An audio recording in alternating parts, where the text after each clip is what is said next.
Hello students, सभी को very good morning. आज हम लोग पढ़ने वाले हैं कक्षा 12वीं फिजिक्स का कुछ न्यूमेरिकल में हम लोग जो है उनको सॉल्व कैसे करते हैं, कौन कौन से फार्मूले उन न्यूमेरिकल्स में लगते हैं, इन सभी चीज़ों के ऊपर इस वीडियो में डिस्कस करेंगे और कुछ सवाल सॉल्व भी करेंगे। ठीक है, तो लास्ट तक वीडियो को देखें। देखिए फर्स्ट क्वेश्चन इसमें दे रखा है जिसे 2 point charge +9e and e plus e are placed 8 meter apart. Where should the third charge q be placed on the line joining the two charges so that q should be in equilibrium? मतलब इसका अर्थ ये होता है कि दो charge आपने लिए हैं +9e और +e, इन दोनों के बीच में चार्ज q को ऐसी कितनी दूरी पर या कैसी जगह कौन से प्लेस पर इसको जो है अपने को प्लेस्ड करना है या रखना है कि ये जो है जो Q है वो इक्विलिब्रियम रहे। इक्विलिब्रियम मतलब संतुलन में रहे, बैलेंस में रहे। मतलब Q के ऊपर जितना फोर्स ये अप्लाई करे उतना ही फोर्स ये अप्लाई करे, मतलब ये बैलेंस में रहना चाहिए। ठीक है, तो उसके लिए हम लोगों ने माना है कि मान लो Q को हमने A पर तो +9e ले लिया। ठीक है, एक चार्ज आपका, इसको आप Q1 मान लें। क्या मान लें इसको? Q1, और इसको क्या मान लें आप लोग? Q2। ठीक है, तो देखिए Q1 = +9e, Q2 = +e। Clear? और C पर, पॉइंट C पर आपने Q चार्ज लिया है और ये जो Q चार्ज है वो इस जो है +9e से कितना डिस्टेंस पर? x डिस्टेंस, दोनों के बीच की डिस्टेंस 8 है ना। तो AB = कितना दे रखा है? 8 मीटर। और यहाँ से आपने C को जहाँ C पर जिस Q को रखा है वो डिस्टेंस AC = कितना माना? x मीटर माना, लेट किया है ना, 8 मीटर। ठीक है, देखो एक और बात, A पर आपने +9e चार्ज को रखा है, B पर +e को रखा है और Q पर को अपने को इस लाइन जो जॉइनिंग लाइन है उस पर ऐसी जगह रखना है कि ये जो Q है वो A और B के द्वारा इक्विलिब्रियम रहे, मतलब बराबर फोर्स का वो एक्सपीरियंस करे, मतलब बैलेंस पे रहे। ठीक है, क्लियर है तक? अब देखिए यहाँ से यहाँ तक की डिस्टेंस x है, तो ये कितनी होगी? तो टोटल कितना है? 8 मीटर। अगर ये निकालना है तो टोटल 8 मीटर में से x को क्या करना है? माइनस करना है। तो ये वाला डिस्टेंस कितना होगा? 8 - x। क्लियर? मीटर, ये x metre, 8 - x metre. Clear है तक? अब आपको ध्यान रखना है कि इक्विलिब्रियम की बोल रहा है। ठीक है, इन इक्विलिब्रियम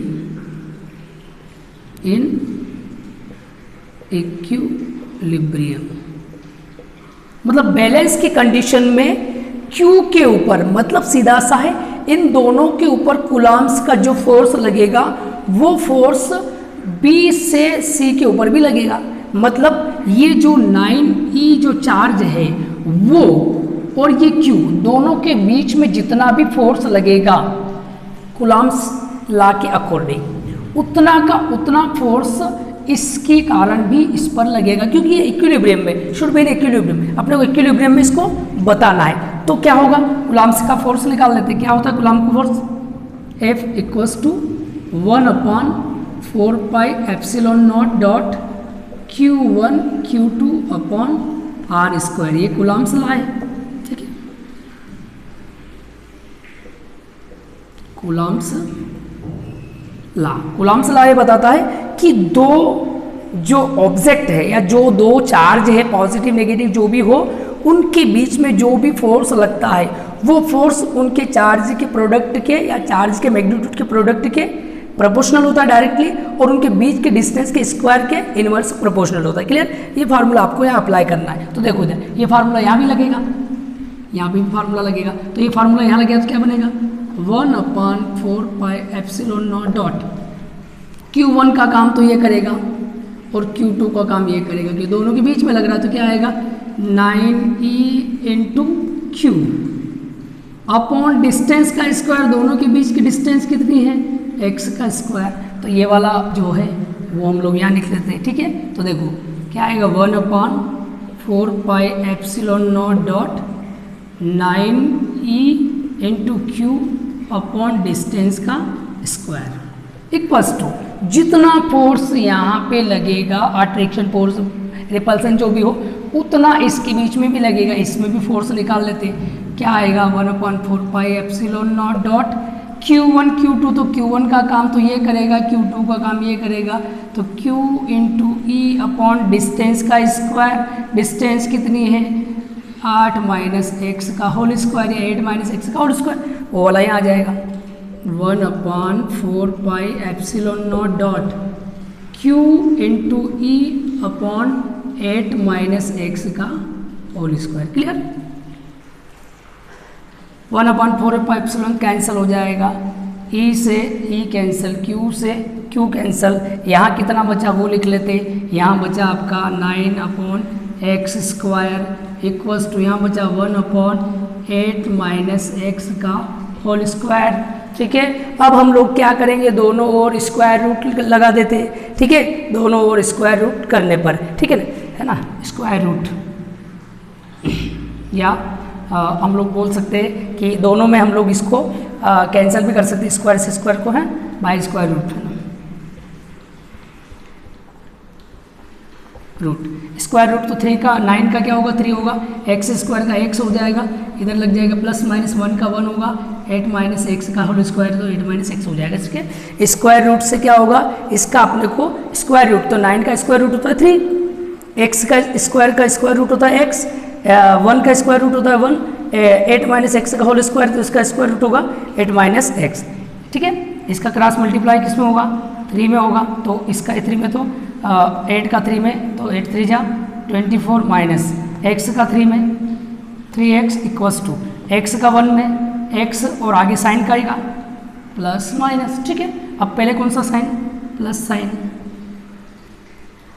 फिर कौन सा माइनस साइन, प्लस साइन लेंगे तो क्या आएगा 24 माइनस 3x इक्वल टू आएगा x, ये उधर जाएगा तो 24 इक्वल टू 3x माइनस का उधर जाएगा प्लस का, तो ये हो जाएगा 4x, 4 से ये कैंसल, x की वैल्यू कितनी आएगी 6 मीटर, माइनस साइन लेते हैं ना, तो 24 माइनस 3x इक्वल टू आएगा माइनस x, 3 माइनस का उधर जाएगा तो प्लस का हो जाएगा 24, 3x माइनस का उधर प्लस तो minus x plus 3x equals to 2x, 2 से 24 तो x equal to 12 metre.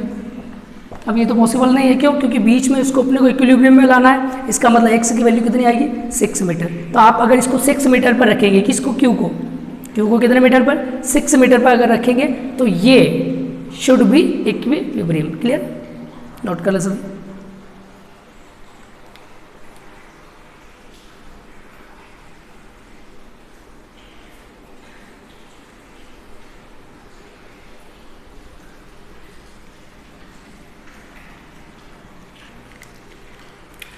Next question है, find the capacity of earth if its radius is 6400 kilometre. मतलब अपने को अर्थ की कैपेसिटी निकालनी है कि अर्थ का कैपेसिटी या कैपेसिटेंस कितना है, कब, जब उसका जो रेडियस है वो 6400 किलोमीटर या 6400 किलोमीटर है। ठीक है, अब देखिए कैसे निकालेंगे वो अपने को देखना है। सबसे पहले हम लोग देखते हैं रेडियस कितना है ना, सॉल्यूशन करेंगे इसका। Radius of earth, radius of earth R equals to कितना 6400 किलोमीटर। अब किलोमीटर को आपको मीटर में चेंज करना है तो किलो का मतलब होता है 1000, तो कितना आएगा 6400 इंटू यहाँ से किलो को हटाएंगे और किलो का मतलब होगा आपका 1000 और 1000 का मतलब 10 की पावर 3 मीटर।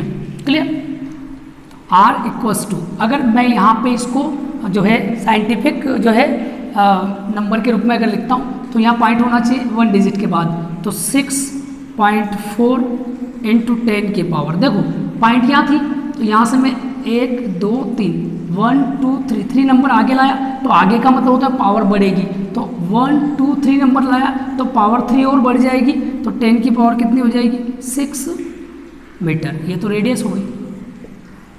क्लियर, देखिए एक बार 6400 किलोमीटर, किलो मतलब होता है 1000 और 1000 को अपन लिखे 10 की पावर 3 मीटर। क्लियर, अभी ये साइंटिफिक नंबर में होना चाहिए जो भी डिस्टेंस होती है वो, तो यहाँ पे अपने को क्या करना है, 1 डिजिट के बाद पॉइंट होना चाहिए।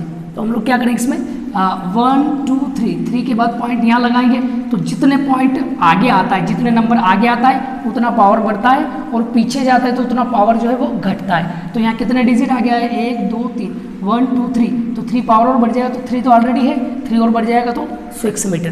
क्लियर। अब हम लोग जानते हैं फार्मूला, आप सभी को पता है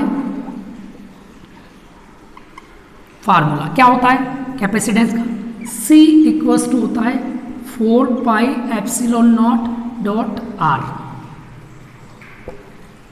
मतलब सीधा सा है, कैपेसिटेंस किसी भी जो बॉडी है या जो भी आपने शेप दिया है स्फेरिकल शेप, उस स्फेरिकल शेप की रेडियस के डायरेक्टली प्रोपोर्शनल होता है। मतलब जितना रेडियस ज़्यादा होगा उसका कैपेसिटेंस उतना ही ज़्यादा होगा। इसको इक्वल्स टू में चेंज करेंगे तो कांस्टेंट लेंगे यहाँ पे 4 पाई एप्सिलॉन नॉट। अब आप सभी को पता है कि 1/4 pi epsilon naught equals to होता है 9 क्रॉस 10 की पावर 9। 1/4 पाई एप्सिलॉन नॉट की वैल्यू कितनी होती है, 9 क्रॉस 10 की पावर 9 होता है। ठीक है, यूनिट इसकी जो है आप लोगों को मैंने पिछले वीडियो में बता रखी है, आप निकाल भी सकते हैं। ठीक है, F equals to 1/4 pi epsilon naught dot Q1 Q2 upon R square. इसकी वैल्यू मतलब इसका फार्मूला अगर निकालना है, ये इधर जाएगा तो न्यूटन, ये इधर जाएगा metre square oblique coulomb square, newton metre square oblique coulomb square, ऐसा बन जाएगा। क्लियर। अब ध्यान से देखना और समझना, हमें किसकी वैल्यू चाहिए, C की। अब 4 पाई एप्सिलॉन नॉट की वैल्यू अगर निकालना है तो 4 पाई एप्सिलॉन नॉट की वैल्यू निकालना है तो 4 पाई एप्सिलॉन नॉट को यहाँ भेज दो, इसको यहाँ भेज दो, तो 4 पाई एप्सिलॉन नॉट की वैल्यू क्या आएगी, इसकी जगह तो ये चला जाएगा और ये 1 के नीचे आएगा तो 1/9 क्रॉस 10 की पावर 9। तो यहाँ पे आएगा, इसकी जगह हम लोग लिखेंगे 1/9 क्रॉस 10 की पावर 9 इंटू रेडियस कितनी आई, ये वाली 6.4 इंटू 10 की पावर 6। क्लियर। मीटर जो भी है वो बाद में अपन लिख लेंगे लास्ट हल करते समय। C इक्वल्स टू यहाँ पावर कितनी है 6, तो 6 पावर से इसको कैंसिल करेंगे तो 3 पावर और बचेगी, तो ऊपर कितना आएगा 6.4 अपॉन 9 इंटू 10 की पावर 3 है, इसको ऊपर लाएंगे तो 10 की पावर हो जाएगा -3। क्लियर है। तक अब इससे काट लेते हैं 6 से 9 से, सॉरी 9 से इसको काटेंगे, पॉइंट, हाँ 9 से काटेंगे तो 7 टाइम्स 9 7 जा 63। ठीक है, फिर इसको अपन काट लेंगे तो 1 1 1 1 ऐसा आता जाएगा। ठीक है, अब ये पॉइंट जो है C इक्वल्स टू, अगर मान लो पॉइंट 3 डिजिट यहाँ पीछे लेते 1 2 3, तो आप सभी को पता है कि अगर पॉइंट को आगे लेते तो पावर बढ़ता है और पॉइंट को पीछे लेते तो पावर घटता है। तो जितना पीछे लेंगे उतना पावर कम होगा। तो मैं यहाँ से इसको 1 2 3 7 1 पॉइंट, तो मैंने 1 2 3 पॉइंट को 3 डिजिट पीछे लिया है, पॉइंट को 3 डिजिट पीछे लिया है, तो यहाँ जो पावर है उसमें से 3 कम हो जाएंगे, तो -3 में से 3 और कम करेंगे तो यहाँ आएगा 10 की पावर -6 कूलम, सॉरी फेरेड। ठीक है, अब C इक्वल्स टू क्या होगा 711.11 और इसका मतलब होता है माइक्रो, तो म्यू F। तो आपका जो अर्थ का कैपेसिटेंस है, कैपेसिटी वो कितनी हो जाएगी 711.11 माइक्रो फेरेड। क्लियर, नोट कर ले इसको।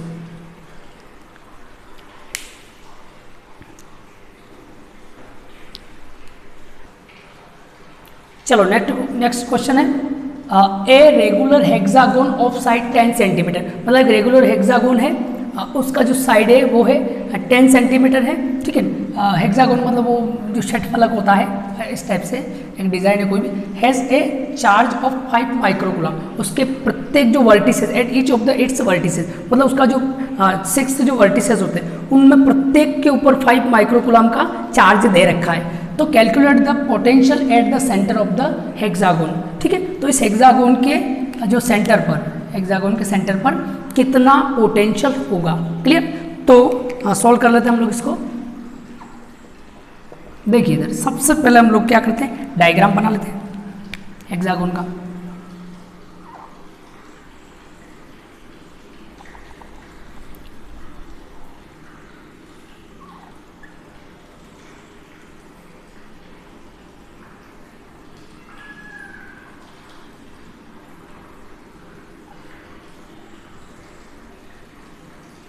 ये हेक्सागोन है और ये इसका सेंटर है, ठीक है। कोई भी नाम दे दो यहाँ से, ए बी सी डी ई और F, A B C D E F. इसके ऊपर चार्ज क्यू, इसके ऊपर भी क्यू, इसके ऊपर चार्ज क्यू, इसके ऊपर चार्ज क्यू, यहाँ चार्ज क्यू, यहाँ चार्ज क्यू, मतलब सीधा सा है has a charge of 5 microcoulomb at each of its vertices. मतलब इसके प्रत्येक के ऊपर, प्रत्येक जो आपका वर्टिसेस है इसके ऊपर उसने जो है चार्ज दे रखा है सभी के ऊपर, ठीक है। कितने का? 5 माइक्रोकूलम, इसके ऊपर 5 माइक्रोकूलम, इसके ऊपर 5 माइक्रोकूलम, इसके ऊपर 5 माइक्रोकूलम, इसके ऊपर 5 माइक्रोकूलम और इसके ऊपर भी 5 माइक्रोकूलम का चार्ज दे रखा है। क्लियर? तो वो ये पूछ रहा है कि इसका जो सेंटर है, इसका सेंटर जो है वो है, इसके ऊपर कितना जो है वो पोटेंशियल होगा वो अपने को बताना है। तो चूंकि ये रेगुलर हेक्सागोन है, कैसा है? रेगुलर हेक्सागोन है और रेगुलर हेक्सागोन की जो डिस्टेंस होती है किसके? साइड की डिस्टेंस कितनी है? 10 सेंटीमीटर। तो जितनी डिस्टेंस होती है उतनी ही उसकी रेडियस होती है, या सेंटर से जो डिस्टेंस होती है रेगुलर हेक्सागोन के सेंटर से उसके वर्टिक्स की जो डिस्टेंस होती है वो डिस्टेंस उसके साइड की डिस्टेंस के इक्वल होती है। तो ये भी कितनी होगी? 10 सेंटीमीटर। क्लियर? समझना, रेगुलर हेक्सागोन जो है उसका एक रूल होता है कि अगर उसकी साइड की डिस्टेंस अगर 10 सेंटीमीटर दे रखी या साइड की जितनी भी डिस्टेंस होती है वो डिस्टेंस उसके वर्टेक्स से सेंटर तक की डिस्टेंस के इक्वल होती है। तो ये अगर 10 सेंटीमीटर तो ये भी कितना होगा? 10 सेंटीमीटर। अब ध्यान से देखिए सभी, सबसे पहले हम लोगों ने देख रखा है चार्ज क्यू कितना दे रखा है? 5 माइक्रोकूलम। तो 5 और माइक्रो का मतलब होता है 10 की पावर -6, तो कूलम बचा 5 ऐसा का ऐसा ही, माइक्रो का मतलब 10 की पावर -6, मिली मतलब 10 की पावर -3, कूलम ऐसा का सही, ठीक है। इसका रेडियस r कितना है? 10 सेंटीमीटर। 10 सेंटीमीटर मीटर में कन्वर्ट कर लो। 10 मीटर में कन्वर्ट करना है तो 100 का डिवाइड करेगा, मीटर में आ जाएगा, 0 0 कैंसिल हो जाएगी या इनको होगी, इसका डिवाइड करेंगे तो ये आएगा 0 0 तो 0.1 मीटर। क्लियर? अब आपको क्या करना? सेंटर पर पोटेंशियल निकालना, ठीक है। तो the potential of the centre of hexagon, है ना। तो यहाँ लिखेंगे the potential at the centre of regular hexagon. The potential at the center of regular hexagon is, क्या होगा? पोटेंशियल का फार्मूला याद होना चाहिए। क्या है पोटेंशियल का formula? V = 1/4πε0 dot charge upon radius. क्या फार्मूला है पोटेंशियल का? V = 1/4πε0 dot Q upon R। Clear? यहाँ देखिए V = आएगा सबसे पहले 1/4πε0 डॉट Q अपॉन R। तो यहाँ पे Q अपॉन R अभी अपन लिख लेते, Q स्मॉल q है, R की जगह R है। अब देखिए 1/4πε0 की वैल्यू हमको पता है कितनी होती? 9 × 10 की पावर 9। 1/4πε0 किसके इक्वल होता है? 9 × 10 की पावर 9। क्लियर? उसके यूनिट जो भी है वो लिख है, न्यूटन मीटर स्क्वायर पर कूलम स्क्वायर, तो वो आप लिख लेंगे, है। और Q कितना है? ये वाला 5 × 10 की power -6 coulomb upon R। Radius कितनी है? 0.1। तो पॉइंट यहाँ से हम लोग हटाएंगे तो यहाँ क्या लग जाएगा? 0। कोई दिक्कत? अब इसको हम लोग सॉल्व कर लेते हैं, ठीक है। तो V = कितना आएगा?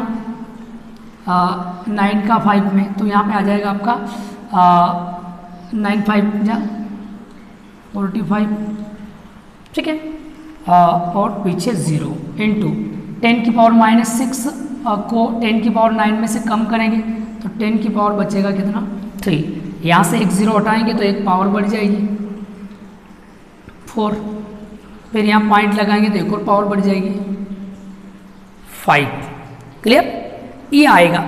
इसके बाद आप लोगों को ये ध्यान रखना है जो आपका आंसर आ रहा है V, ये केवल एक वर्टिसेस का आ रहा है, ठीक है, एक वर्टेक्स का आ रहा है और आपके पास कितने वर्टेक्स है 6। तो आपको टोटल अगर निकालना है, क्या निकालना है, टोटल पोटेंशियल, तो क्या करना पड़ेगा इंटू 6। तो यहाँ पे इंटू क्या हो जाएगा 6, यहाँ पे इंटू 6 हो जाएगा, तो 6 का इसमें मल्टीप्लाई हो जाएगा, तो 6 का होगा तो क्या आएगा V इक्वल्स टू 6 का 5 में 30, 6 5 जा 30, 3, फिर 6 4 जा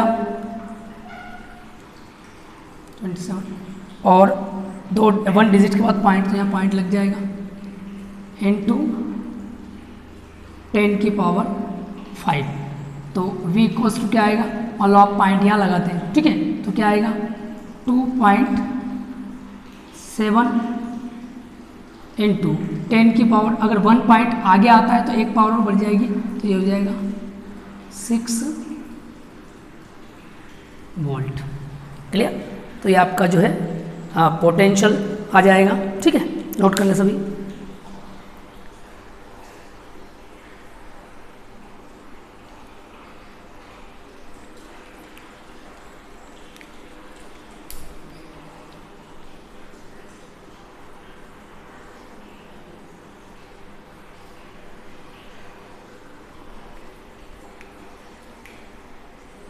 चलिए, हो गया नोट।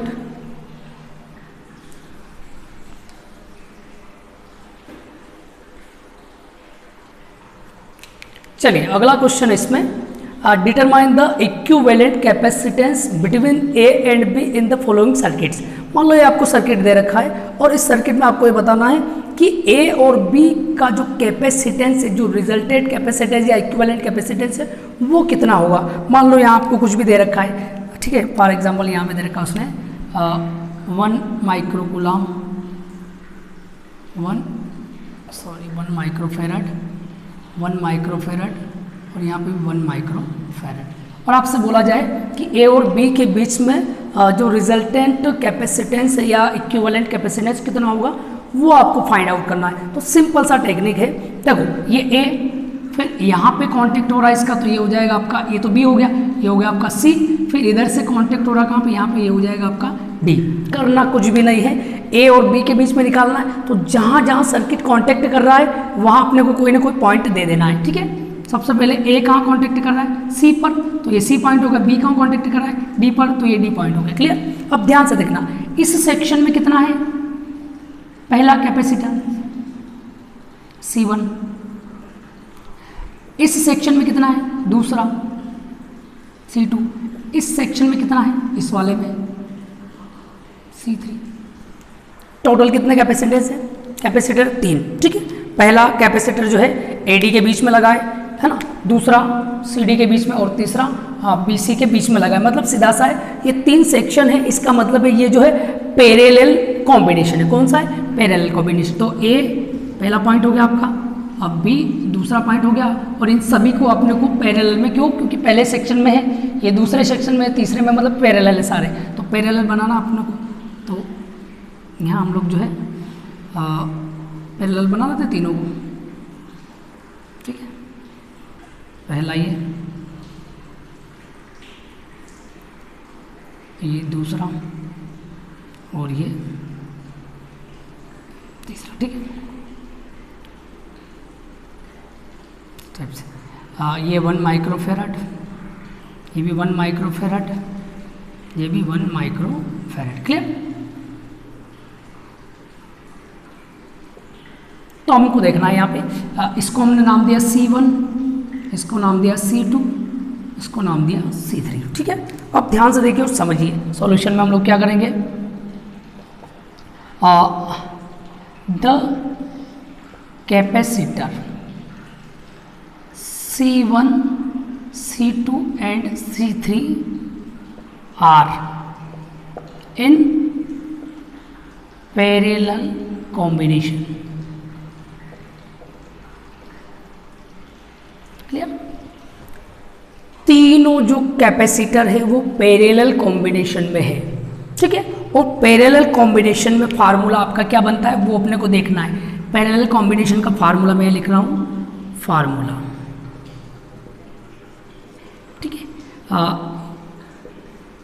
इक्विवेलेंट कैपेसिटेंस,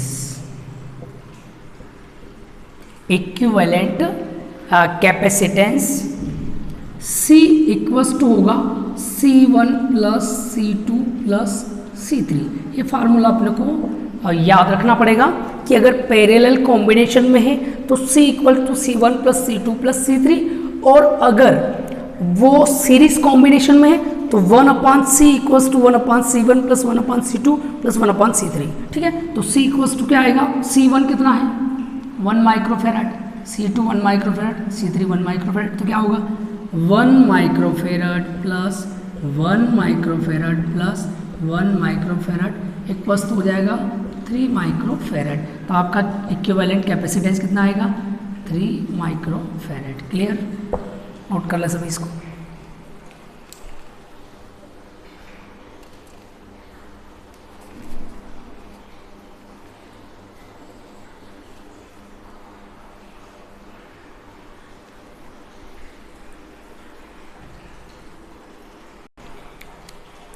मान लो इस टाइप का कोई भी डायग्राम आपको दे दिया और बोल दिया कि ए और बी इसका टोटल जो कैपेसिटेंस है वो कितना होगा, इस पूरे सर्किट का कैपेसिटेंस अपने को निकालना है, और इस प्रकार से डायग्राम दे दिया। तो हम लोगों को करना कुछ भी नहीं, क्या करना है देखिए इधर, सबसे पहले हम लोग क्या करेंगे, नाम दे दो चाहो तो इसका C1, इसका C2, C3 और इसका C4। क्लियर?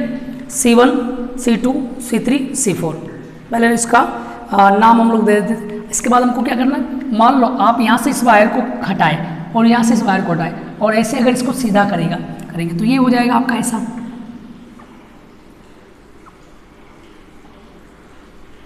ठीक है, ऐसा ही बनेगा और ऊपर ये वाला रह जाएगा ए और बी।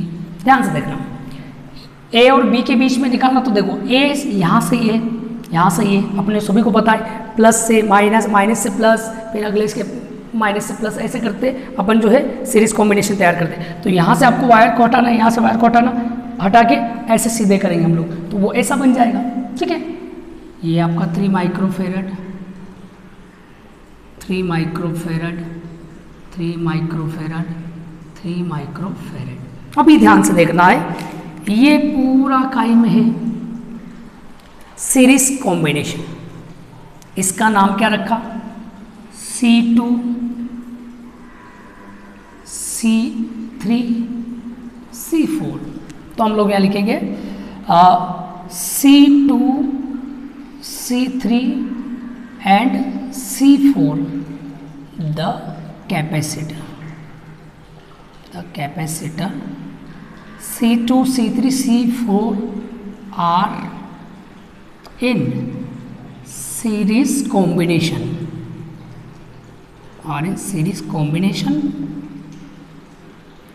then क्या फार्मूला बनेगा, अगर ये सीरीज कॉम्बिनेशन में, तो अगर पैरेलल होता है तो C equal to C1 plus C2 plus C3, लेकिन अगर सीरीज में है तो उल्टा करके जोड़ना है, तो क्या आएगा 1/C equals to 1/C1 plus 1/C2 plus 1/C3। ये फार्मूला है, बेसिक फार्मूला है, ठीक है, ये बेसिक फार्मूला है। अब इसकी जगह हमको यूज़ करना है, तो 1/C इक्वल्स टू 1/C1 का काम कौन कर रहा है C2 का काम कौन कर रहा है C3 का काम कौन कर रहा है C4। तो 1/C equals to 1/C2, C3, C4 सब की वैल्यू 3 माइक्रोकूलम है, तो upon 3 1/C equals to LCM कितना आएगा 3, सबको जोड़ दो 1 2 3, 3 से 3 कैंसिल 1, तो C की वैल्यू कितनी आई 1। इसको हम लोग थोड़ी देर के लिए डैश मान लेते हैं, रिजल्टेंट निकालेंगे। C dash 1 microfarad. क्लियर। अब ये वैल्यू आपकी कितनी आई 1 माइक्रोफैरड, किसकी C डैश की। अब ध्यान से देखना ये वाला कौन सा, बट C डैश और इसको आपने क्या माना C1। देखो ये वाला पूरा ऑर्डर और ये वाला पूरा जो ऑर्डर है, आप एक और डायग्राम बना लीजिए A B, इसका रिजल्टेंट कितना आया C डैश कितना आया 1 माइक्रोफैरड, इसका 3 माइक्रोफैरड। अभी कौन से ऑर्डर में है, कौन से कॉम्बिनेशन में, पैरेलल में, but C1 and C dash are in parallel combination. So क्या होगा पैरेलल कॉम्बिनेशन का फार्मूला, सभी को याद है, क्या फार्मूला है C equals to C1 plus C2 plus C3, ये बेसिक फार्मूला है। अभी यहाँ C ऐसा से C1 का काम कौन कर रहा है, C1 कर रहा है, प्लस C2 का काम कौन कर रहा है C डैश, और यहाँ पे तीसरा तो कैपेसिटर है ही नहीं, तो C3 की कोई ज़रूरत भी नहीं है। तो देखिए वैल्यू कितनी आएगी C equals to C1 3 microfarad plus C dash कितना आया 1 माइक्रोफैरड, तो 3 और 1 कितना हो जाएगा 4 माइक्रोफैरड।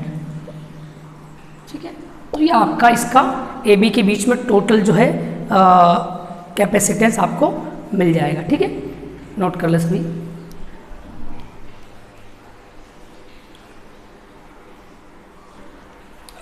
देखिए इधर मान लो ऐसा कोई भी क्वेश्चन बनता है कि 3 capacitors connected with DC source, then net capacitance of battery, इस बैटरी का टोटल कैपेसिटेंस कितना है, एक तो वो अपने को निकालना है, दूसरा total charge in 10 microfarad capacitance, और इस कैपेसिटेंस के अंदर कितना चार्ज फ्लो हो रहा है ये अपने को इसमें बताना है। 2 चीज़ें बतानी, एक तो नेट कैपेसिटेंस, पूरी बैटरी का नेट कैपेसिटेंस कितना है, तो कैपेसिटेंस निकालने के लिए हम लोगों को या तो सीरीज कॉम्बिनेशन याद होना चाहिए या पैरेलल कॉम्बिनेशन याद होना चाहिए। तो मैं यहाँ साइड में लिख देता हूँ सीरीज कॉम्बिनेशन।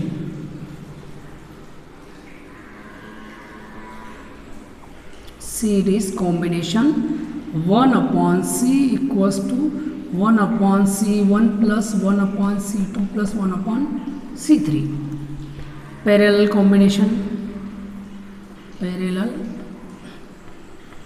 कॉम्बिनेशन क्या होगा C equal to C1 plus C2 plus C3। Clear है। अब देखिए फर्स्ट में वैसे ही पता चल रहा अपने को, सॉल्यूशन में मालूम पड़ जाएगा। ये वाला काय में है, पैरेलल है। कैसे है, इसको C1 नाम, इसको C2, इसको C3। क्लियर। तो यहाँ लिखेंगे हम लोग the capacitor of C1 and C2 are in parallel combination, are in parallel combination. C1 and C2 are in parallel combination, then क्या फार्मूला बनेगा पैरेलल का, C equals to C1 plus C2 plus C3। ये तो basic formula है। तो C, इसको हम लोग जो डैश नाम देते हैं, तो C की जगह C dash equal to C1 plus C2। हमारे पास 2 ही है, C3 का कोई काम नहीं है, तो C1 कितना आया अपने पास 4 माइक्रोफैरड, C2 कितना आया 6 माइक्रोफैरड, तो C डैश की वैल्यू कितनी आ गई 10 माइक्रोफैरड। क्लियर।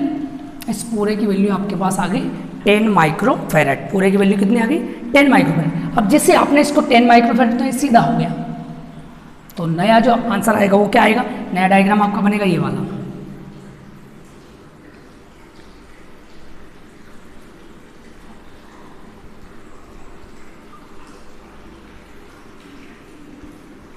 ठीक है, देखो इस पूरे कॉम्बिनेशन को आपने सोल्व किया, तो इस पूरे का रिजल्टेंट ये जो आपका आ रहा है, ये आ रहा रिजल्टेंट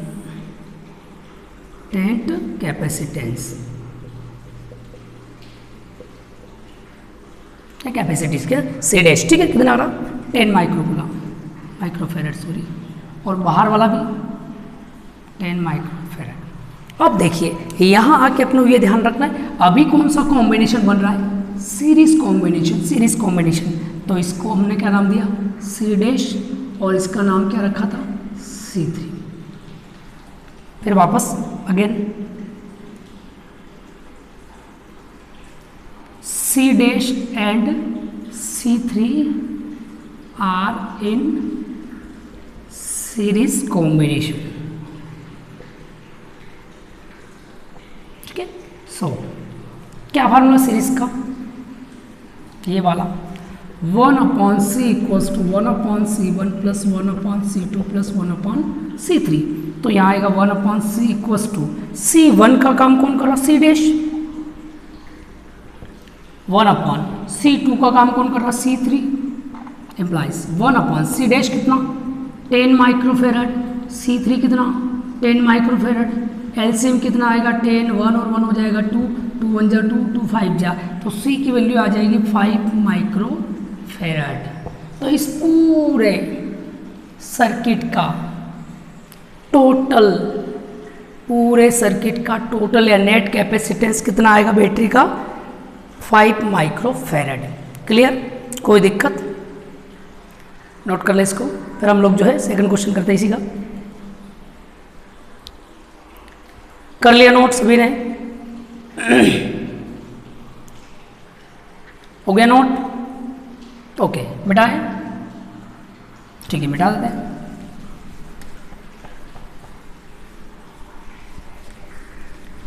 अब हम लोगों को इसमें आंसर आपके पास है, इसमें आपको निकालना है सेकंड वाला भाग, total charge in 10 microfarad capacitance में कितना हुआ चार्ज निकालना है, ठीक है। तो हम लोगों को फार्मूला पता है, वी नो दैट, क्या फार्मूला है, C इक्वल्स टू क्या होता है Q/V, C कैपेसिटेंस का, Q चार्ज और V उसके बैटरी का वोल्टेज, तो C मतलब कैपेसिटेंस कितना निकाला आपने 5, तो यहाँ आएगा 5, चार्ज याद नहीं है Q, और V मतलब उसका पोटेंशियल कितना है बैटरी का 80। थोड़ा सा यहाँ ध्यान रखना है कि इसको हम लोग जो C आपका निकाला है C इक्वल टू 5 माइक्रोफेरेड है, तो इसको अपन चेंज करते हैं, C इक्वल टू 5 और माइक्रो का मतलब होता है 10⁻⁻6 फेरेड, तो यहाँ पे हम लोगों को चेंज वैल्यू लिखना है, तो क्या आएगा इसकी जगह 5 × 10⁻⁻6 फेरेड। क्लियर, इसका 80 का गुणा 5 में तो 400 आ जाएगा, 400 × 10⁻⁻6 फेरेड क्यू, ठीक है। एक और बार C इक्वल्स टू होता है Q/V, C कितना है कैपेसिटेंस कितना उसका 5 माइक्रोफेरेड है, तो माइक्रो को लिख सकते हैं अपन 10⁻⁻6, तो 10⁻⁻6 फेरेड, तो 5 × 10⁻⁻6 फेरेड हो गया, ठीक है। इक्वल्स टू Q/वोल्टेज कितना है बैटरी का 80 वोल्ट है, तो 80 का गुणा 5 में होगा तो 400 × 10⁻⁻6, तो Q इक्वल्स टू, ध्यान से देखना 20 को हम लिख सकते 10⁻², या यूँ कहूँ कि यहाँ पॉइंट है, मैं अगर यहाँ लगाऊंगा इसको तो 2 डिजिट पॉइंट आगे आ रहा है, तो इसका मतलब पावर में 2 बढ़ेगा, लेकिन ये -6 है, तो मैं 2 अगर बढ़ाऊंगा तो ये -4 हो जाएगा, तो 4 × 10⁻⁻4, और चार्ज का यूनिट होता है कूलम। कोई दिक्कत, एक और बार समझो, पॉइंट यहाँ है, मैंने पॉइंट को 2 डिजिट आगे लिया है, तो जब आगे लेते तो पावर बढ़ती है और पीछे लेते पॉइंट को तो पावर घटती है, तो पावर 2 बढ़ेगी, तो -6 में अगर 2 बढ़ाएंगे तो ये प्लस का ये माइनस का घट जाएगा, तो -6 में से 2 कम हो जाएगा, -4 -4 आ जाएगा, ये चार्ज आ गया। अब ध्यान से देखना और समझना है, अगर मान लो इसमें जितना भी चार्ज फ्लो होगा वो का वो चार्ज इसमें जाएगा, क्यों, क्योंकि जैसे आप लोगों ने चित्र बनाया था, यहाँ पे एक और बार देख लीजिए आप लोग,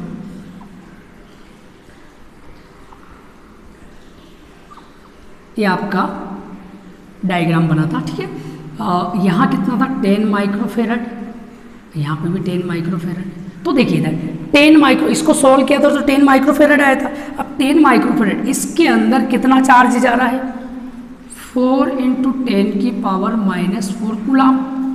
तो ये सीरीज में है, काई में है, सीरीज में। और सीरीज का रूल क्या है, जितना करंट इसमें जाएगा वो करंट इसमें भी जाएगा, जितना चार्ज इसमें जाएगा वो चार्ज इसमें भी जाएगा।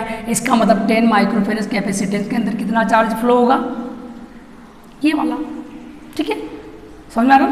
तो द टोटल चार्ज